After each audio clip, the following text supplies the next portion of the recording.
Have you ever noticed how we're taught this one big financial lie that money can only be used once? Like you earn it, you spend it, and then it's gone forever. And your only plan is to hope that there's something left to save for the future and more coming later on. And isn't there? Then you put it on credit. So you're borrowing from your future self and you tell yourself that you'll catch up later. But what if that's backwards? Today, I want to break down why this belief traps most people in the working class and why the wealthy see money different. And they see it as something that you can use repeatedly to build your life, not just fund your lifestyle. Hey, if you're new here, welcome. My name is Kristyn. I'm an authorized infinite banking practitioner. I help Canadian families and business owners reclaim control over their money, create financial peace, and live the abundant lives that they were meant to live by keeping more of their hard-earned dollars working for them. And this video is part of a summer series where we're discussing the financial lies that I used to believe and I no longer subscribe to. So most people, including myself, were taught that money has one job, and that's to fund your lifestyle. We trade our time for money to pay our bills, then we save whatever's left over. And here's the problem. When our strategy is to work more hours or climb higher, your return is capped because there's only so many hours in a day and there's only so high you can climb on that corporate ladder. And the higher you climb, society teaches us to keep up with the Joneses. The bigger house, faster car, more luxurious vacations, even the vanity spending that feels normal now just because everyone else is doing it. And so we get stuck in one of two cycles. Either we save up, put money into a bucket, buy something big, drain the bucket, and we start all over again. Or we're using credit and we're paying interest to someone else and borrowing from our future self. Either way, you're losing twice. You're either paying interest to someone else or you're losing the interest that you could have earned by keeping that money working for you. And then there's the future plan. And it's often just saving and locking up cash until your retirement. And with market fluctuations and fees and fund managers shaping the decisions for you. So the wealthy think about their money differently. They don't just earn, they build. They don't just earn more. They know a few secrets that most of us weren't taught in school. And I'm going to simplify it into 3 simple ideas. So the first secret is that they work to build, not to earn. They still work, but they're working to build things that can keep producing value. They want to build their knowledge, their portfolios, their businesses, real estate, and systems that generate income, not just trading time for dollars. The second secret is that they have learned to pay themselves first, not pay themselves later after the lifestyle spending is done. They save first, and then they use that money to buy or build assets, not just to cover their expenses. We're going to talk about what assets are in a second, so bear with me. And then this third secret is that they use those assets to create income, to buy more assets, and fund their liabilities. That's the part that changes everything. They hold assets that appreciate and produce income.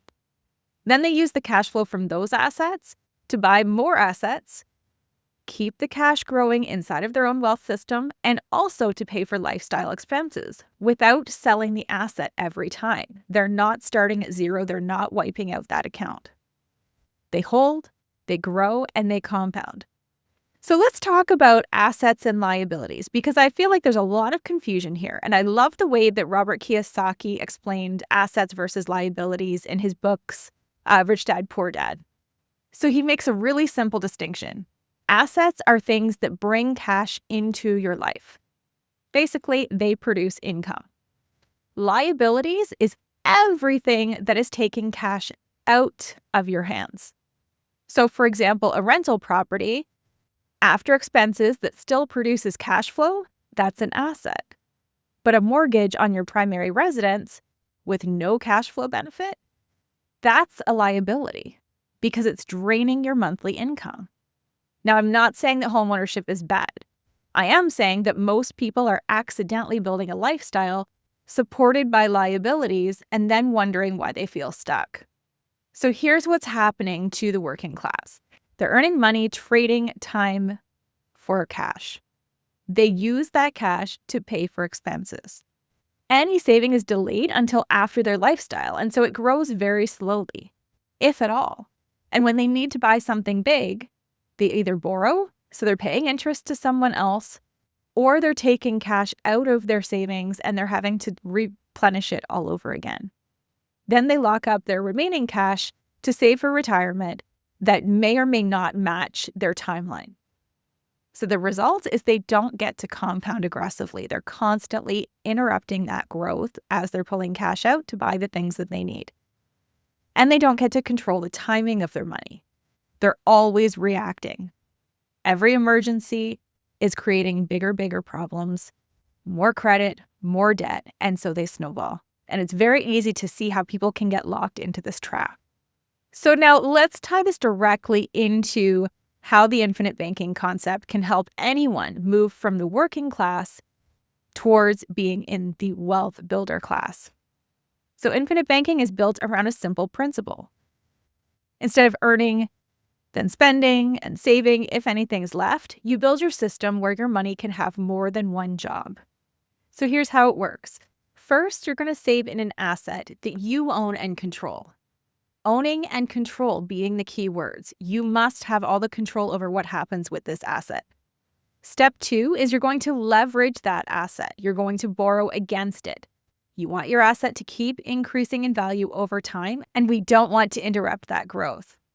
Step 3 is we're going to repay those loans. So as we're borrowing cash out to fund things like our lifestyle, to keep buying more assets that are going to increase in value, so we can look at things like investing in real estate and businesses, we're going to use the cash coming in from these assets to repay the loans that we took out to purchase them. So recap again, save in something you own and control. Step 2, leverage that thing to pay for the things that you need and to keep growing more assets. Step 3, repay your loans. We have to be honest bankers. I know people that have been able to practice infinite banking using their HELOC, using their home equity line of credit. And they're using that as their system, as their asset. Their home is the asset that they're building. They're creating wealth inside of that. Yes, it can be done that way. There are some problems with that, like market fluctuations. It's difficult to get more credit without having to go through, the credit approvals, and appraisals for your home. There's a lot of paperwork and messy things that need to be done, things that are out of your control. And so ultimately what we want is an asset that you own and control. And when we are talking on this channel, we're typically talking about using a properly structured whole life insurance policy that pays dividends. Once we have this asset set up, you're going to fund it consistently. This is now your vessel that you're going to save your cash in. We're going to do like the wealthy. We're going to save first, pay yourself first. The money that we would have used for expenses or that we would have saved after expenses, we want to run it through our systems. Then we can use our own cash value inside of these policies to become our own banking system. And so we can use these loans through these policies to fund the things that we need. We're using leverage just like the wealthy do. We are leveraging this asset that we have so that we are never, ever going to interrupt that compounding growth. Once we have the growth, it's locked in. It cannot go away. These policies cannot go down in value. They can only go up. And so we're saving in the safest place that we can possibly save, while still giving the bonus of having this protection for our families that is life insurance. And we don't talk about that very much on this channel, but that's a very important thing that we have to remember that we do have available with these policies. So once we have this asset in place, we're going to start leveraging it, use it for the things we need, and we're going to repay our loans just like we would have to the bank. Whether you're saving into a separate savings account and you drain that account every time you need to buy something new, maybe you save for a vacation, take the vacation, and then you start replenishing that cash, we're going to do the same thing with our policies. When we take out loans, we are going to repay them just like you would have to that bank account or just like you would have to that bank loan or that credit card. So even our large purchases, we're still able to do that without having to sell investments, especially not at the wrong time. It also allows us to keep building capital, keep building this asset over time that we can actually access through our lifetime for retirement. We can use this as our retirement savings as well. So the key is that you're not asking permission from the bank to use your money. You're using leverage, just like the wealthy do, based on the cash value that you have built inside of your own system. So instead of the money being used once, you're creating a loop where your money can grow inside your system, be accessed when you need it without interrupting the growth, and if it's used strategically, return it back to your system, and it keeps compounding in the background over and over and over again. This is the infinite banking system. In the practical sense, it's a repeatable private banking strategy. It's not magic. So for Canadian families, this matters because life doesn't wait. Your kids need you. There's always going to be sports, school, and unexpected expenses. As entrepreneurs, we're managing timing, inventory, payroll, marketing cycles. Infinite banking gives us a way that we can pursue more autonomy and sovereignty and fewer forced trade-offs. We don't have to rely as much on outside borrowing. The goal is ultimately to not have to use outside borrowing at all. And we have more control over that financial timing because we are not putting money in the market where it's exposed to risk, and we're not having to pull out cash when it's in a down market. This means that we have more time. We can aim for more things like time freedom, family vacations, and we can focus on generational stewardship and security that we're not constantly negotiating for. So let's do a quick recap. The lie is that the money can only be used once. You earn it, you spend it, then if you're lucky, you can save what's left. The trap that we all fall into is that we cap returns when we're trading time for money, and we bleed money through lifestyle, inflation, and interest. The wealthy understand how to do things differently. They build assets, they pay themselves first, then they let the asset income support their life and buy more assets. Remember, assets are putting cash into your pocket. Liabilities are things that are taking cash out. Infinite banking can help you create a private banking system so that your cash can grow and be reused in a loop infinitely, helping you shift toward wealthy behavior. So if you're a Canadian family or business owner who wants to see more cash flow and you want more control without gambling everything on the markets, I'd love to help you map out a plan and see what this looks like for your situation.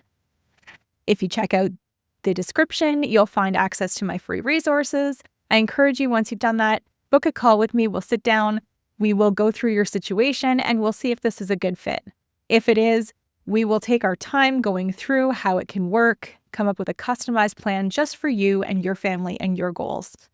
And if you want more videos like this, family first, practical, personal finance, give me a subscribe. I'll keep breaking down these strategies that the school system doesn't teach. Until next time, live free.